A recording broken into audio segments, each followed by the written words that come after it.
Why would you drop out of high school at 17? 3, 2, 1. Hey guys, I'm Castro, and this is a new series I have where I interview entrepreneurs of all ages and types. This is my first ever guest, founder and CEO of Seeking the Globe, Elliot Lamprecht. How's it going? So, Elliot, let's just start with the beginning. What is Seeking the Globe? Seeking the Globe is an organisation which inspires people through travel, as well as online and live courses in life skills, as well as other topics which are designed to help you figure out what you're passionate about in life and turn it into a career. When and why did you start this company? I was 17 years old in January 2018, and I was pretty lost. I didn't know what I wanted to do, so I decided to travel. I really figured out that I loved writing, so I set up this website called Seeking the Globe and wrote blogs on there and documented my travel.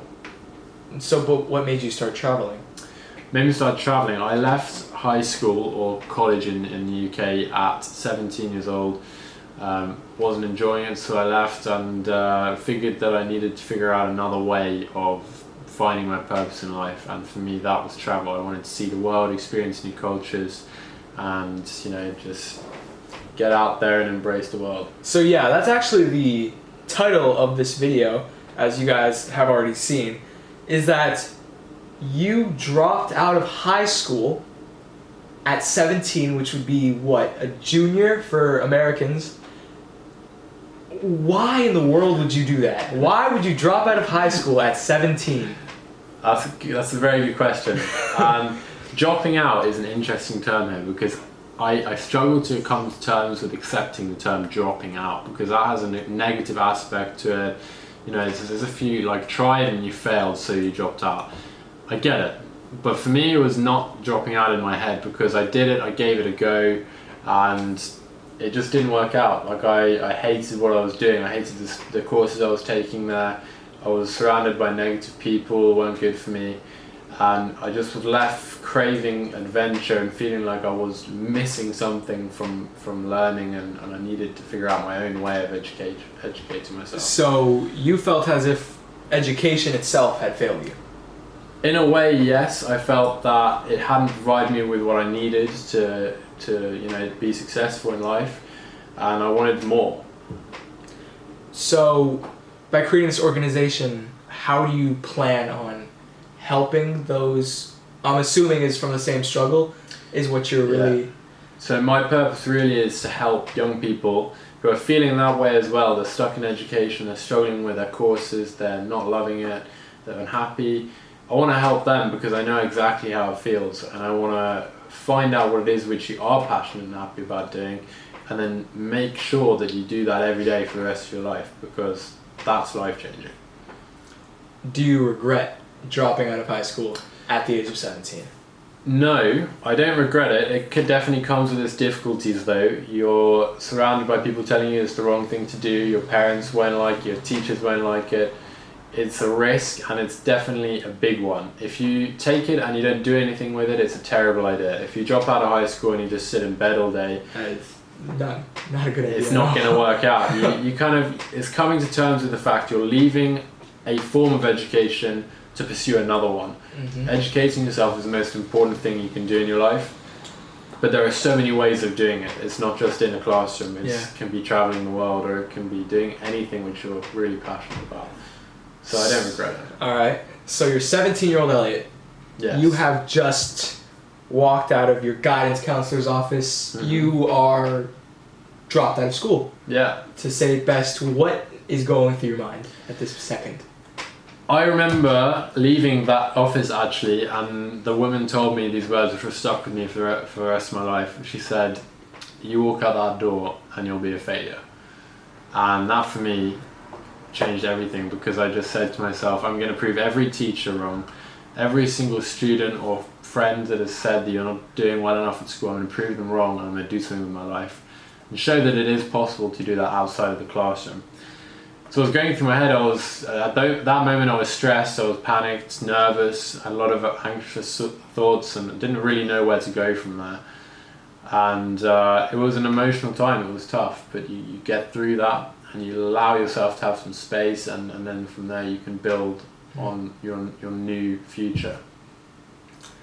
So what did you do after that? Did you already know your purpose when you dropped out, or you dropped out just because you couldn't take the education that they were doing? Actually I had no idea, which was actually the biggest risk of it all. Is when I dropped out, I had no idea what I wanted to do. I just knew that I wanted to get out.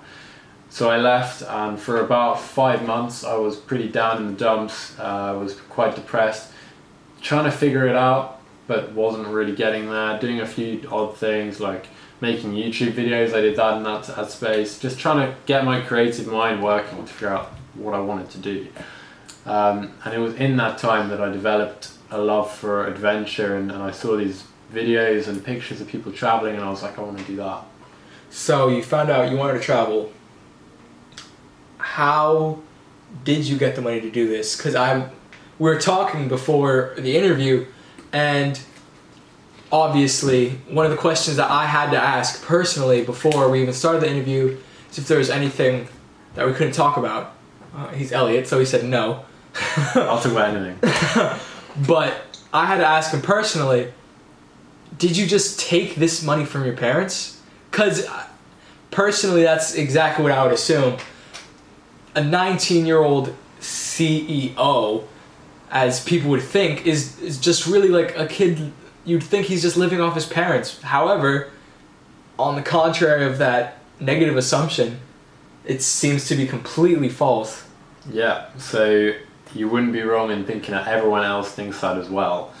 However, it's not true. So when I left college, my parents have been very good in that sense. They've always left me to my own device. They've let me have that freedom of making my own choices, but also letting me suffer from them if they're the wrong ones.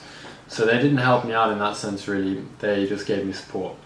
So I decided, if I'm going to want to travel, I'm going to need a lot of money. So I didn't want to do it, but I thought, sometimes you got to do things you don't want in life to get things you do want. So I worked in a cafe as a coffee maker, a waiter for about a year, and I just saved everything from that.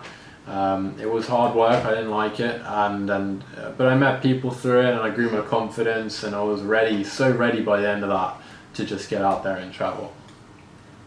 So when you began, this was just a blog? Yes, it was just Seeking the Globe as a blog, just myself and writing. Your first trip was to where? Malta. It's a tiny island just in Europe. Near Italy, correct? Yeah, near Italy. Near Italy.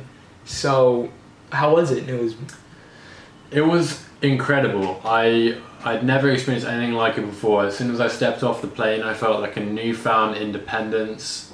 Throughout the trip, I just learned more and more about myself. I was having time to think and reflect on thoughts which I never even knew I had in my head.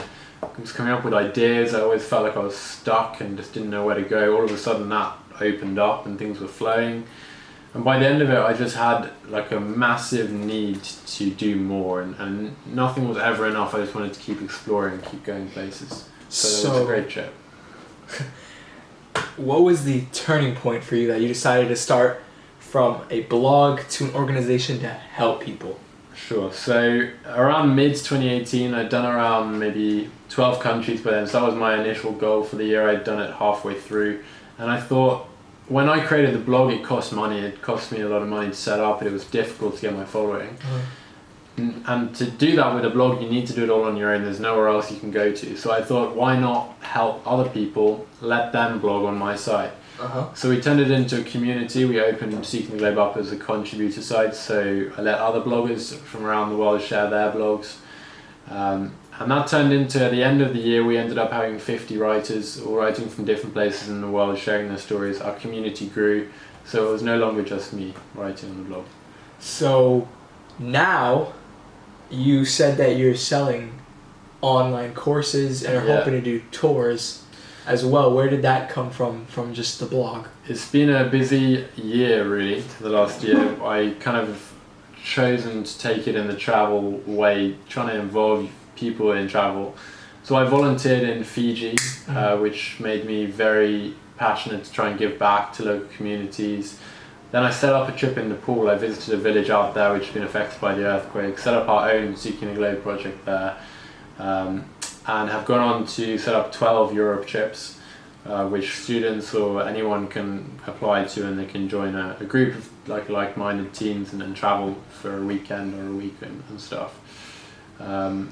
So the idea behind that is just to really get people to travel in a safe network with people who are like them, to kind of do a similar thing that I did, to try and open their minds up to a new way of learning. So, what are your goals for this organization? What do you want to achieve with it? So my goals at the moment, I've taken a new route. We've opened up the SCG Academy, which is where we've got the online and live courses which I'm running, and a few of our other trainers. So my goals are to positively impact 1 million people by around 5 years from now. And to do that, I want to teach my work and my life skills courses which I've created, which are basically there to give people direction, help them set the goals they need, and figure out what they want to achieve in their life and how to get there. So that's the direction I want to take it in, is to give back to people and support them where in areas which I felt I needed support but didn't get it. Well, that's an amazing goal to have. Do you have any way that you're planning to do that other than traveling? Do you have anything that you want anyone to sign up for, or? Sure, so at the moment we've got a range of courses in blogging, life skills, travel and social media. They're all online courses. They are quick and easy to do. They're live sessions with myself, videos, and teaching with some of our other STG trainers. You can complete them online. We also are running live courses next year around London and hopefully the US. So that will start up and you can book tickets onto that in due time. And now would maybe be a good time to actually announce, I haven't announced this anywhere yet, so we'll do it on the Talos Castro interview, that I am actually releasing a book next year. What? It's being written right now and it will be hopefully published by the end of next year. What's the book about? The book is about my first year of traveling and experiences. So there was 2018 when I started off, so right from the beginning of Seeking the Globe to the kind of point where it's changed and it's become a big organization. So it really explains my story between being very lost, not knowing what to do, and then having a clear passion and direction for my life. And that was all down to my travels. So it's all my stories from different countries. Like I said, it was meant to be 12 countries in that year, it ended up being 25. So there's a lot of stuff in there, and it's kind of, I want it to be a manual and a guide and a great storybook for young people to read and then say, I want to do that. I want to figure out what I want to do through travel. That's amazing. I do see that you have an STG shirt right there. I do, little logo, wrapping the merchandise. And I actually have a present for you, Talos. A present? I've brought something especially for this interview. We've got you, your very own, Seeking the Globe. What? Great things never came from comfort zones, our slogan, on a t-shirt. Oh, that's awesome. Oh, let's show them again. Hold on. That's a great look. I'm liking that. I love this shirt. It's a good fit. It is a good fit. How does one just sign up for this? Just on your website? Yeah, all you got to do is head over to seekingtheglobe.com. You'll see an academy page on there, and that has access to all of our online courses. You can just click onto it. You can either email me or fill out the form on there. Just introduce yourself and let me know which course you want to take, and we'll arrange a one-to-one chat to kick things off. Awesome, man. You have any social media that you'd want to see? At Seeking the Globe on Instagram and Facebook, and you can follow me on at Elliot Lamprecht if you want to see what goes on in my day-to-day life. It's on Instagram or on there. Alright, sweet. Everything that he's talking about will be in the link in the description below. Once again, I'm Castro with Elliot Lamprecht, and thank you so much for watching. But stay tuned, because in a week from today, I'm going to be releasing another video of me and Elliot doing hundreds of different things in New York City in a span of what? 24 hours. 24 hours. We're going to try and do a challenge like that. We're going to complete the challenge. It's going to be great stuff. It's going to be great stuff. So make sure you subscribe, turn on the notifications, go check out Seeking the Globe. My Instagram will be down below. Everything, subscribe, notifications. I love you. Like, subscribe, notifications, Instagram, Facebook, Snapchat. Twitter, We love you. MySpace, and LinkedIn. Okay. Nice. I think that's gonna be a really good video. Going dark in the summer. The voice, it seems so loud. Thinking you will call and come around. I still feel you beating and your silent mouth when I said the words that took us out. Let it all out for you.